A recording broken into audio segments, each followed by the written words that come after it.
अब हम लोग आगे जानते हैं, हम लोग ने प्रॉपर्टी सारी पढ़ ली है कि इनवर्स ट्रिग्नोमेट्री फंक्शन की जो भी प्रॉपर्टियाँ हैं सबको पढ़ लिया, सबको जान लिया। अब उन पे क्वेश्चन लगाएंगे। तो थोड़ा क्वेश्चन लगाने से पहले हम लोग कन्वर्जन प्रॉपर्टी के बारे में जान लें। कन्वर्जन प्रॉपर्टी क्या होती है? कन्वर्जन प्रॉपर्टी का मतलब ये समझ लीजिए कि एक जो ट्रिग्नोमेट्री फंक्शन है इनवर्स ट्रिग्नोमेट्री, उसकी वैल्यू दूसरे के फॉर्म में क्या होगी और कैसे मिलेगी। चलिए देखते हैं। जैसे फॉर एग्जांपल में हम जानते हैं कि साइन इनवर्स एक्स है, तो इसकी वैल्यू हमको चाहिए किस में? तो कॉस में, कॉस इनवर्स। इसकी वैल्यू हमको चाहिए तो किस में? तो टेन में, टेन इनवर्स। ठीक है। फिर इसकी वैल्यू हमको चाहिए कॉट में, कॉट इनवर्स। इसकी वैल्यू हमको कोसेक में, ये सेक में चाहिए, सेक इनवर्स। इसकी वैल्यू हमको कोसेक में चाहिए, कोसेक इनवर्स। क्या होगा? ठीक है, यहाँ पे क्या होगा? ठीक है, इसी के बारे में जानेंगे। यानी कि साइन को कॉस के फॉर्म में, टेन ये साइन को टेन के फॉर्म में, साइन को कॉट के फॉर्म में, इन सब के फॉर्म में क्या वैल्यू होंगी वही जानेंगे इसमें। देखिए कि जब भी आपको इस टाइप का कन्वर्जन दे दे कि sine inverse x is equal to option में cos inverse root over x square minus one, cos inverse root over x square minus one, cos inverse one by x, cos inverse, ठीक है, ये क्या हो जाएगा आपका? तो एक्स। ये चार ऑप्शन में दे दिया। ठीक है, ये चार तो ऑप्शन दे दिया। ये साइन इनवर्स एक्स की वैल्यू कि क्या होगी? Sine inverse x is equal to, ये दे दिया। तो ये 1 मार्क्स में क्वेश्चन आ जाता है, तो इसी के बारे में जानेंगे। तो इसकी वैल्यू क्या होगी? तो इसकी वैल्यू हो जाती है, ये देखिए दोनों ऑप्शन सेम रख दिया, ये 1 माइनस एक्स स्क्वायर। ठीक है, तो इसका ऑप्शन ये हो जाएगा, ऑप्शन नंबर सेकेंड, ये वाला आंसर होगा। देखते हैं कैसे ये चेंज होता है और कैसे हो रहा है। चलिए यहाँ पे देखते हैं। देखिए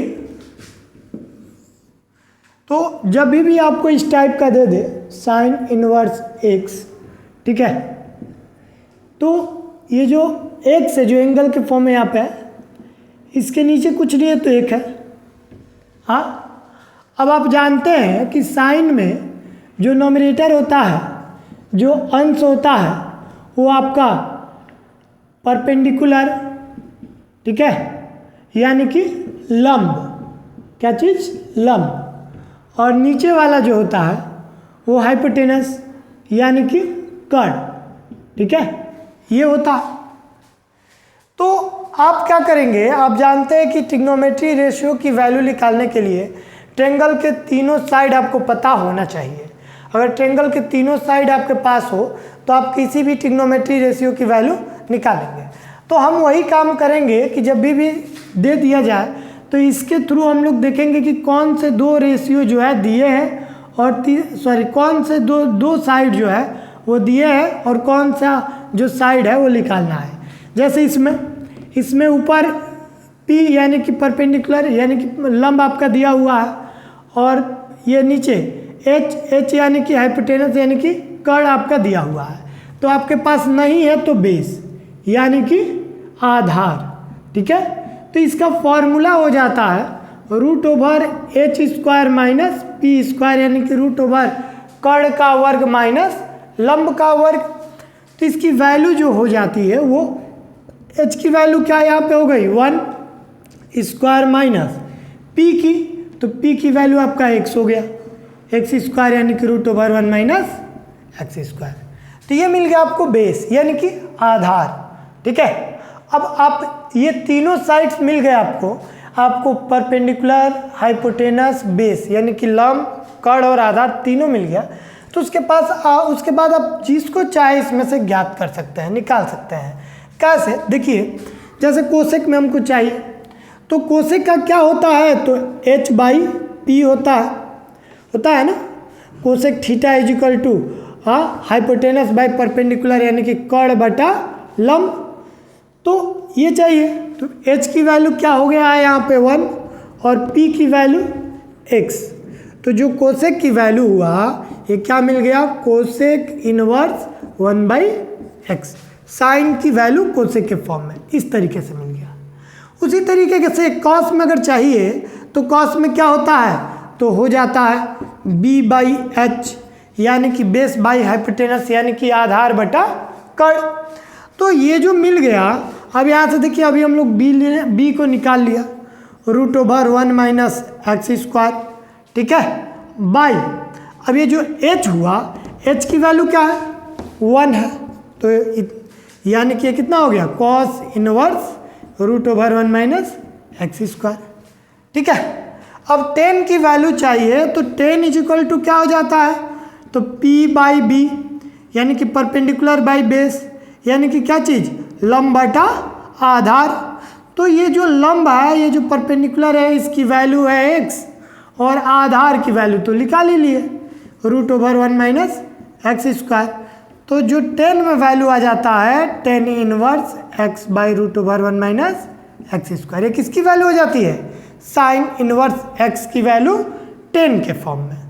इसी तरह कॉट की वैल्यू चाहिए होता है तो क्या कर लेते हैं, तो कॉट = b/p हो जाता है। तो b की वैल्यू हमने निकाला 1 - √1 - x², और p की वैल्यू x है ही, ठीक है, यानी कि क्या हो गया, कॉट इनवर्स √1 - x²/x, ठीक है। इसी तरीके से जो सेक की वैल्यू है वो निकाल लेते हैं, क्या हो जाता है, तो हो जाता है h/b, यानी कि हाइपोटेनस बाई बेस, यानी कि कर्ण बटा आधार, ठीक है। तो ये h की वैल्यू कितनी है, तो 1 है, और b की वैल्यू कितनी है, तो निकाल लिए हैं, √1 - x², ठीक है, यानी कि सेक में क्या वैल्यू हो गया, तो सेक इनवर्स 1/√1 - x²। तो इस तरीके से हम क्या करते हैं, किसी ट्रिग्नोमेट्री फंक्शन को, इनवर्स ट्रिग्नोमेट्री फंक्शन को अदर इनवर्स ट्रिग्नोमेट्री फंक्शन में कन्वर्ट कर लेते हैं, चेंज कर लेते हैं, ठीक है। यानी कि एक जो प्रतिलोम त्रिकोणमितीय फलन है उसको अन्य में बदलाव कर लेते हैं, चेंज कर लेते हैं, ठीक है। जैसे एक और क्वेश्चन लेकर हम लोग चलते हैं, इसके बाद आगे हम लोग क्वेश्चन पे बात करेंगे।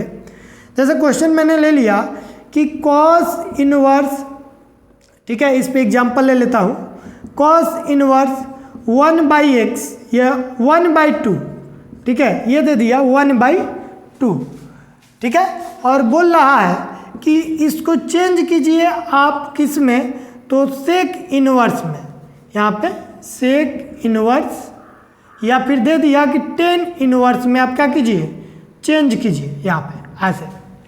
तो tan में दे दिया, अगर ऑप्शन में दे दिया हो पहला tan इनवर्स 2/1, दूसरा ऑप्शन दे दिया हो क्या चीज़, tan इनवर्स 1,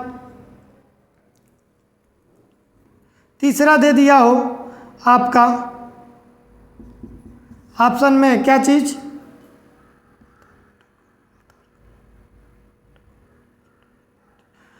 tan इनवर्स √3, और ऑप्शन नंबर 4 दे दिया हो नॉन, इनमें से कोई नहीं। तो अब क्या करेंगे, तो हम लोग डायरेक्ट टिक मारेंगे थर्ड। कैसे, तो देखिए जो कॉस इनवर्स x है, कॉस इनवर्स 1/2, तो हम देखेंगे कि ये क्या दिया है। तो कॉस इनवर्स जो नोमिनेटर जो अंश होता है वो क्या होता है, वो हो जाता है आधार, यानी कि बेस, ठीक है, और जो डिनोमिनेटर होता है यानी कि हर जो होता है वो हो जाता है हाइपोटेनस, यानी कि कर्ण, ठीक है। तो ये हो गया, तो ये हमें दो साइड्स मिल गए, तीसरा चाहिए क्या चीज़, तो लंब, यानी कि आपका परपेंडिकुलर चाहिए, और परपेंडिकुलर होता क्या है, तो हो जाता है √h² - b², यानी कि देखिए 2 का स्क्वायर माइनस 1 का स्क्वायर, यानी कि 4 - 1, इट मीन्स √3। तो ये क्या आ गया, tan इनवर्स, ये हो जाएगा √3, ठीक है। ऐसे ही हम लोग क्या कर लेते हैं, सॉल्व कर लेते हैं। तो इस तरीके से हम लोगों की कन्वर्जन प्रॉपर्टी आ जाती है, इस पे क्वेश्चंस आ जाते हैं। इस पे क्वेश्चंस आपके 1 मार्क्स में भी आते हैं और इस पे क्वेश्चन आपके 4 मार्क्स में भी आते हैं। तो बताएंगे कि कब हम लोग कितने मार्क्स में आएगा तो क्वेश्चंस को कैसे सॉल्व करेंगे। जैसे 1 मार्क्स में दे दिया तो हम लोग डायरेक्ट ये अप्लाई करके डायरेक्ट आंसर फिल कर लेंगे। ठीक है, थोड़ा सा आप लोग ये तैयार कीजिएगा, मेन यहीं पे फोकस करना है कि क्या है। ठीक, चलिए अब हम लोग आगे बढ़ते हैं।